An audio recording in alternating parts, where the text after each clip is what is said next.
ვინც არ უნდა იყოს პრემიერი, ივანიშვილია პასუხისმგებელი იმ ყველა დანაშაულზე, რაც ამ ქვეყანაში ხდება და ვინც არ უნდა იყოს პრემიერი, ყველას მოუწევს პასუხისმგება ძალიან მარტივ ამბავზე. რა გახდა ამხელა ბიუჯეტისთვის 40 მილიონი ლარი, რომელიც გადაყრილი აქვს უამრავ სისულელეში. 1,5 მილიონს რომ მიხდიან ახლა პოლიციის დღის ორგანიზებაში, ყოველგვარი ტენდერის გარეშე პირდაპირ შესყიდვის წესით. გადაანგარიშონ ის 1,5 მილიონი ლარი რამდენ ბავშვს ეყოფოდა. იმისთვის რომ გამოიყოს 40 მილიონი ლარი ბავშვებისთვის, 100-მდე ბავშვისთვის, რომელსაც ჭირდება გადარჩენა, სიცოცხლის, ტკივილის შემსუბუქება ჭირდება. წარმოგიდგენიათ, რომ აი იმ ადამიანებს, ვინც გამოდიან და ეს იყრუებენ, უბრალოდ ვითომც ეს პრობლემა არსებობს, გაუსაძლისი ტკივილები რო ტანჯავდეს მას ფიზიკურად, ან ის იყოს მშობელი და უყურებდეს ამ შვილებს. ამიტომ პასუხი ნათელი არ არსებობს არანაირი არგუმენტი ამ ქვეყანაში, ამ სამყაროში არანაირი არგუმენტი, რომელიც იქნებოდა იმ გადაწყვეტილების წინააღმდეგ, რომ 40 მილიონი ლარი ეს დალოცვილი არაფერს რო არ წარმოადგენს სინამდვილეში ამ ხელა ბიუჯეტისთვის, იმიტომ რომ გადაყრილი აქვს ასეულობით მილიონი, 40 მილიონი ლარი რაც ამოუღეს, ამოღებულია ღარიბაშვილის და ბურჭულაძის სახლებიდან, ქეშად აქვს ამოღებული ეს ფული. მეტი არაფერი არ არის საჭირო, რომ ადამიანებს ერთი გადავურჩინოთ შვილები და ტკივილი არ ქონდეს ადამიანს, ამის გააზრება. ბატონო, ეს ძალიან მძიმე დაავადება სხვათა შორის, ეს წამალი არის სიცოცხლის გახანგრძლივებისთვის და ყველაზე მძიმე იყო ერთ-ერთი მშობელი ამბობდა, რომ ბავშვის დაბადების დღეები არ გვიხარია, იმიტომ რომ ეს ნიშნავს კიდევ ერთ წელს და კიდევ უფრო მეტ სიახლოვეს ძალიან მძიმე გაგრძელებით. ეს ძამძიმე მოცემულობაა, რომელიც ვიზუალურადაც მე არ ვარ არც ექიმი, არც სამედიცინო ცოდნა არ მაქვს, მაგრამ იგრძნობა ეს ტკივილიც და სიმძიმეც და ერთ-ერთი ვიდეო შემხვდა სოციალურ ქსელში, სადაც თავად ბავშვები აკეთებენ მცირე კომენტარებს, რომ მათ სჭირდებათ მედიკამენტები და ასაკობრივი ზღვარი იყო 7 წელი, 8 წელი, 9, 11, 13 და ერთ-ერთი ყველაზე რომელიც ამბობდა, რომ მე ახლა ვეღარ მიშველის ეს წამალი. იყო ყველაზე მძიმე 21 წლის ბიჭი, რომელიც თუ სხვები ამბობდნენ, რომ მოგვეცით წამალი გადაგვარჩინეთ. ერთ-ერთი 21 წლის ბიჭი ამბობდა, რომ მიეცით ბავშვებს წამალი. ანუ მას სრულიად გააზრებული აქვს, იქ დაგვიანებულია და არ შეიძლება, რომ სხვა 100-მდე ბავშვთანაც სახელმწიფომ თავის გულგრილობით, უპასუხისმგებლობით და ყაზბობით დააგვიანოს, იმიტომ რომ ყველაფრისთვის მოიძებნა თურმე ამ ქვეყანაში ფული გარდა ბავშვებისა და ამიტომ ირაკლი, მე კითხეთ ყობახიძეზე, თქვენ ახსენეთ, რომ ივანიშვილია ნებისმიერ რამეზე პასუხისმგებელი.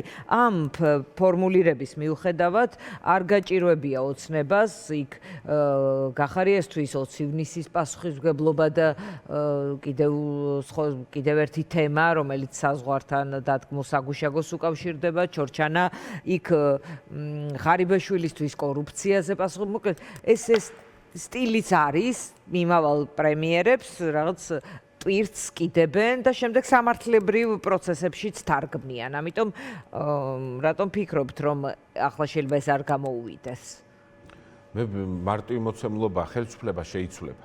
თან მე მგონია, რომ მალე შეიცვლება ხელისუფლება. როგორ შეიცვლება მალე ხელისუფლება? რა მიანიშნებს ამაზე? რა მიანიშნებს ამაზე და მიანიშნებს ის, რომ მისი პროპაგანდა ისე წარმატებულად ვეღარ მუშაობს. იგივე როგორც ორბანმა მე-16 წელს ვეღარ ამუშავა ომის პროპაგანდა, ვეღარ ამუშავა თავისი ტყუილზე მე-13 წელს არიან. ხო, მე-14 წელია და მორიგი არჩევნები, რომელიც იქნება შვალედური, იქნება რიგარეშე, იქნება 28 მორიგი არჩევნები იქნება 2028 ამბობდით, რომ ელოდებოდით წელს არჩევნებს. მე ველოდები. ახლა ისევ არჩევნებს. ერთადერთი რამაც ცოტათი შეარყია ჩემი მოლოდინი არის უნგრეთის შემთხვევა, სადაც ივანიშვილმა ნახა. თუ პირიქით შეიძლება დაეჩქარებინა, რაღაცები აქვს ევროპის შეარყია, იმიტომ რომ უნგრეთში ნახა, როგორც ცალსახად აღარ მუშაობს პროპაგანდა რაღაც კონკრეტული ვადის შემდეგ და ივანიშვილიც ზუსტად ამ დროს გადის. ეს ვადა, ეს პროცესია, სადაც მხარდაჭერა იმ სოციოლოგიურ კვლევებში, რომელიც არსებობს, შეიძლება საჯაროდ არ ქვეყნდება, მაგრამ არსებობს, ვიცით, ქართული ოცნებაც ატარებს ამ კვლევებს. ჩვენ ვატარებთ ოპოზიციაში ამ კვლევებს და ძალიან ცუდი მდგომარეობაა. ატარებთ ახლა ამ ეტაპზე? ჩვენ ვატარებთ ყოველთვის, ვცდილობთ რომ რაღაც კონკრეტული პერიოდიკით 2-3 თვის შუალედში სხვა და რა სურათი გაქვთ? ძალიან მძიმე სურათის ქართული ოცნების საწინააღმდეგო და მარტივი მოცემულობა რომ დღეს ქართული ოცნება ქართული ოცნება თქვენი კვლევებით კარგავს ამომრჩეველს? კარგავს ამომრჩეველს, მაგალითად თბილისში 20%-თან ახლოს არის, ქვემოთ არის, აი 19% და 20%, ან წარმოგიდგენთ. მიდის ოპოზიციის სხვა ოპოზიციურ პარტიებთან. დაფიქსირება ასევე უჭირთ, ყველას სასაუბრო და არა ვარ ახლა ვერ ვისაუბრებ, არ არის საჯარო, მაგრამ ქართული ოცნება დამარცხებულია უკვე. ან როცა არ უნდა ჩაინიშნოს არჩევნები, ქართული ოცნება არის დამარცხებული, ამას ჭირდება მხოლოდ ვინ ასხივებს ძალას ამ თქვენი კვლევებით, თქვენი დაკვირვებით, ვინ ასხივებს დღეს ოპოზიციურ პოლიტიკურ ოპოზიციამ უნდა გამოასხივოს ეს ძალა და ყველამ თავისი სხივი უნდა გამოუშვას მოქალაქეებისკენ. ჩვენ ლელო, ჩვენი კოალიცია ძლიერი საქართველოს, ჩვენ სხივს, საკმარის სხივს მივაწვდით მოქალაქეებს, რომელიც იქნება გადამწყვეტი ხელისუფლების ცვლილების ნაწილში. ყველამ თავისი საქმე უნდა გააკეთოს, რაც მთავარია. სტრატეგიაზე უნდა ჩამოვყალიბდეთ, რას ვაპირებთ არჩევნების პირობებში.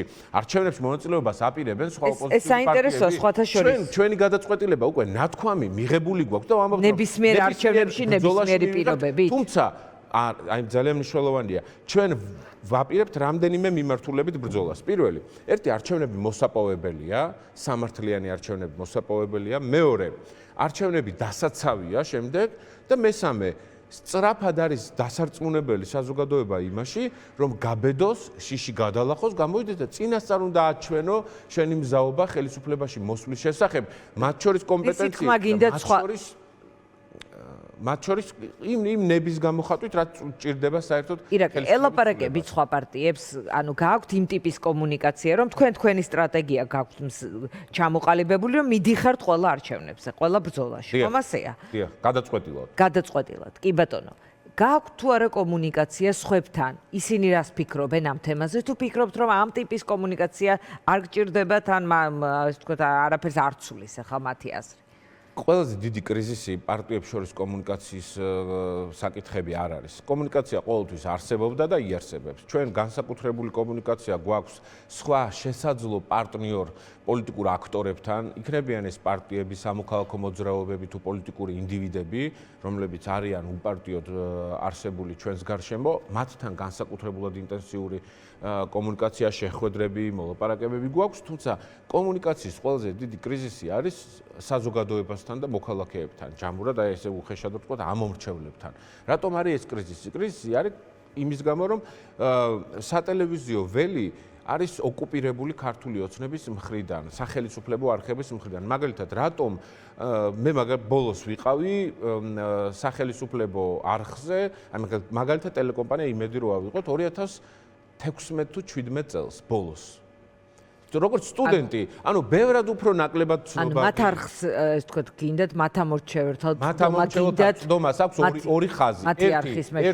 ერთი სატელევიზიო არხები და მეორე უშუალო კომუნიკაცია. სატელევიზიო არხები ჩაკეტილია, ისინი გვეუბნებიან ჩვენ ლელო არის ასაკრძალი პარტია. უნგრეთის პარალელს ხშირად ახსენებენ, საერთოდ არც ერთ სახელმწიფო არხზე არ იყო მადიარი ტელეკამპანიის დროს. იყო ფიზიკური კომუნიკაცია. ამიტომ ეს ფიზიკური კომუნიკაცია არის ახლა ჩვენი გამოსავალი, რასაც ვაკეთებთ. წინა კვირაში მე პირადად 4 რაიონი შემოვიარე, ჩვენი პარტიის ლიდერები დადიან აქტიურად, ყოველდღიურად რეგიონებში, გავინაწილეთ რეგიონები, მუნიციპალიტეტები და არ ვაჩერებთ კომუნიკაციას. ეს არის მთავარი რეგიონალური შეხვედრები ქონდა, მათ შორის დედაქალაქში, მთელი საქართველოს მასშტაბით.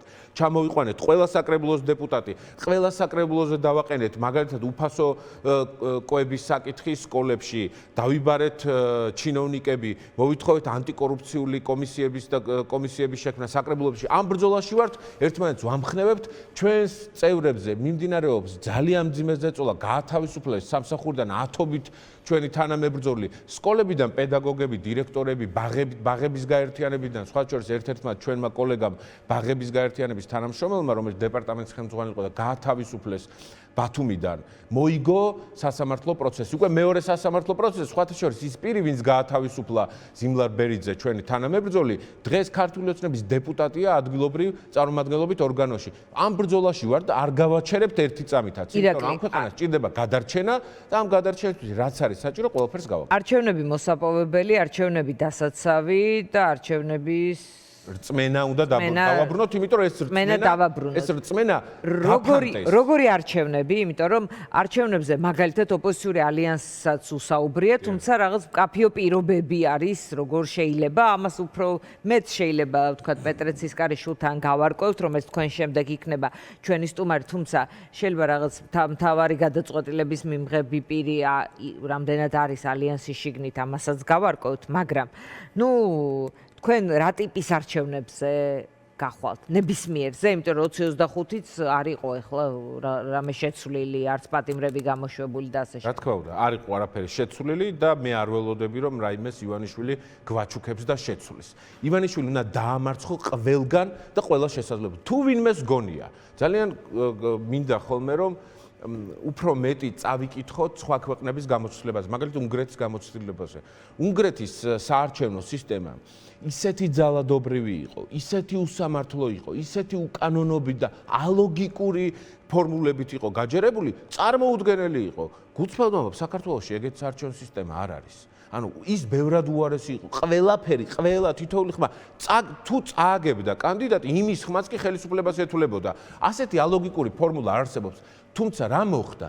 მოხდა ის, რომ კოორდინაციის, კარგი კომუნიკაციის პირობებში და რწმენის გამოსხივების და ძალის გამოსხივების პირობებში ოპოზიციამ დაამარცხა ორბანი. ხოდა თქვენ აი ნახეთ თქვენ რატომ ვერ ქენით ეს ვერც 24-ში რაიმე გარღვევა 25-ში არ გვეყო ძალისხმევა 2024-ში, ამიტომ ვერ ვქენით რომ არ გვეყო ძალისხმევა. ძალისხმევა არ გვეყო, იმიტომ რომ ხელისუფლება, რომელიც არის ავტორიტარული, თუ გინდა დაამარცხო, ის უნდა დაამარცხო დიდი უპირატესობით. არასწორი კამპანია გქონდათ, ფიქრობთ? მე არ მგონია რომ ჩვენ არასწორი კამპანია გქონდა, ჩვენ გქონდა სოციალური კამპანია.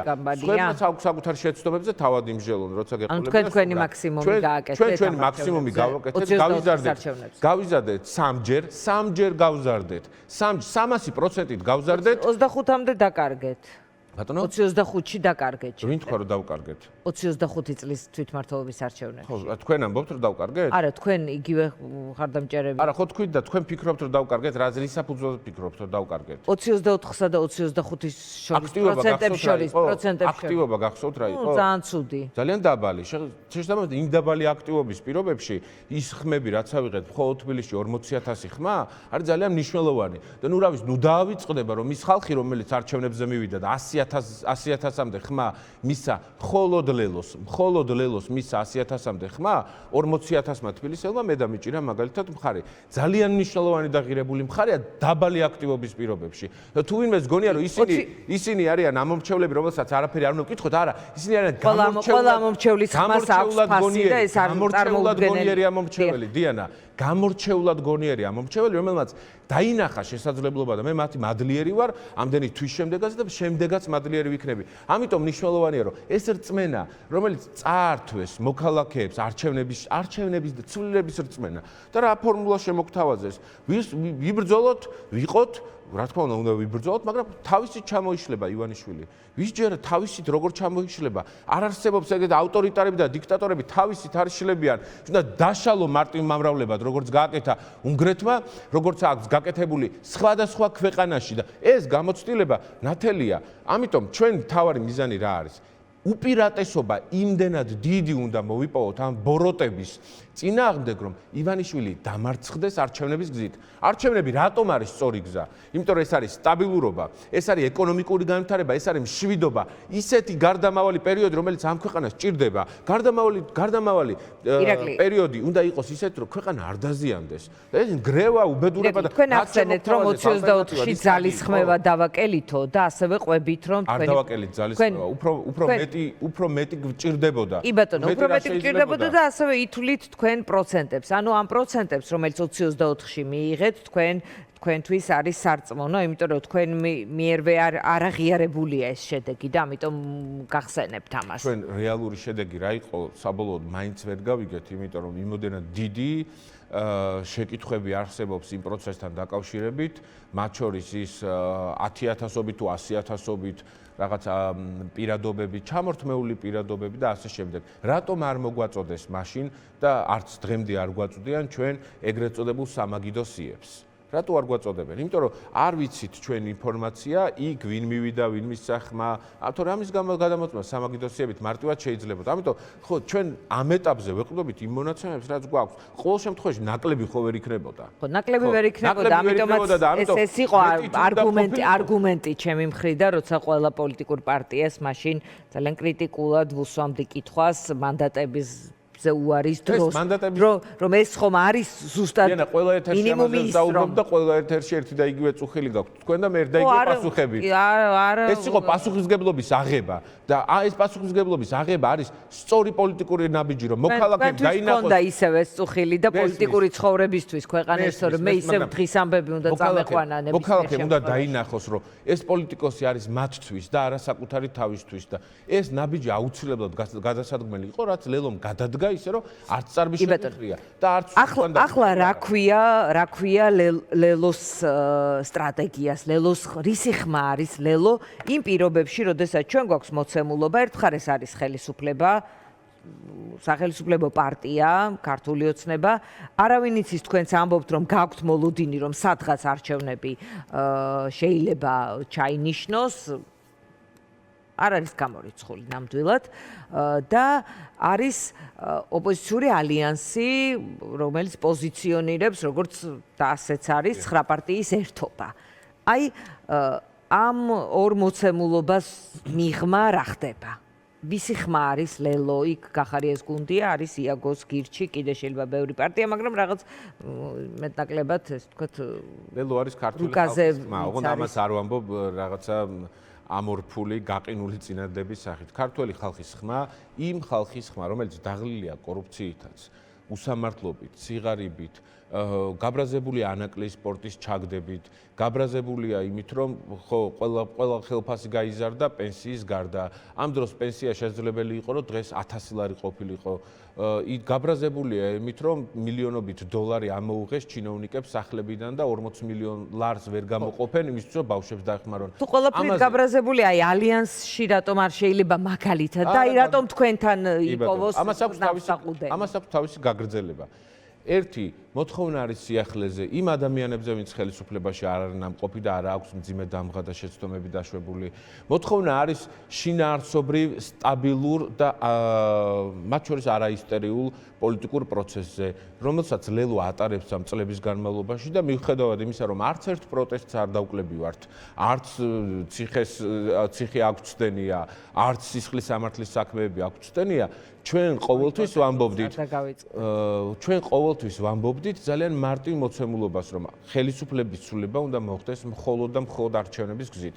მათ შორის ოპოზიციის დიდი ნაწილი გვაკრიტიკებდა და გულანძღავდა, რომ რატომ მხოლოდ არჩევნების გზით? იმიტომ მხოლოდ რომ არჩევნები არის ხელისუფლების ცვლილების მშვიდობიანი გზა, რომელიც ინარჩუნებს ეკონომიკასაც, გადაარჩენს ეკონომიკის გადარჩენა, რატომ ჭირდება? ეკონომიკა ეს ჩვეულებრივი რაღაც ამორფული ხო არ არის თავისთვის რომ დევს. ეკონომიკაზეა დამოკიდებული, შემდეგ ეს ეკონომიკა ჩვენი გასაცოცხლებელია, რომ ინვესტიციები შემოვიტანოთ, რაც არ შემოსულა დიდი ხნის განმავლობაში. ახლა შემოვიდნენ და ტრამპის კორპუსს აშენებენ, ანუ სახელი იყიდეს, ის ინვესტიცია კი არ შემოდის. შეკითხვა, რომელიც ჟურნალისტმა დაუსვა აქ ადგილობრივ დეველოპერებს, ქართულ ოცნებასთან დაკავშირებულ პირებს, ინვესტიცია თუ შემოდისო და ვერ უპასუხეს, ინვესტიცია კი არ შემოდის, უბრალოდ ბრენდის სახელწოდება იყიდეს. მეტი არაფერი. ანუ ბრენდის სახელწოდება ისედაც შენდებოდა დიანა 7 კორპუსზე კახა კალაძეს იპოდრომზე გაცემული აქვს 7 ცათამბჯერზე კორპუსი კარგია კიდე ტრამპ-ტაუერი ხომ არ შენდებოდა კი ზუსტად იგივე 7 კორპუსია უბრალოდ ერთ-ერთ კორპუსს დაარქმევენ ტრამპ-ტაუერს ამიტოა დიდი აფიორა ეს ყველაფერი ამაზეა საუბარი რომ ის ტყუილ ჯერ ბიძინა ივანიშვილი დააპირდა საზოგადოებას რომ იპოდრომი აჩუქა თურმე დაუბრუნა იპოდრომის ნახევარი გაყიდა 7 ცათამბჯერის შესახებ დაუმტკიცა ნებართვა. ანუ რაზე შეიძლება იყოს ლაპარაკი? ტყუილი და რა თქმა უნდა ერთ-ერთი მნიშვნელოვანი. დღეს ხელისუფლებაში არსებობს მოთხოვნა, რომ ხელისუფლებაში იყოს კოალიციური მმართველობა. რომ დაზღვეული იყოს ერთპიროვნული, ერთპარტიული მმართველობის შეცდომებისგან საქართველოს. ამიტომაც ჩვენ ვართ სწორედ ის ბალანსი, რომელსაც შეუძლია წარსულ შეცდომებს, აწმყოს შეცდომებს არ გადააყოლოს ქვეყანა და ეს ქვეყანა წაიყვანოს მშვიდობიანი განვითარების გზით.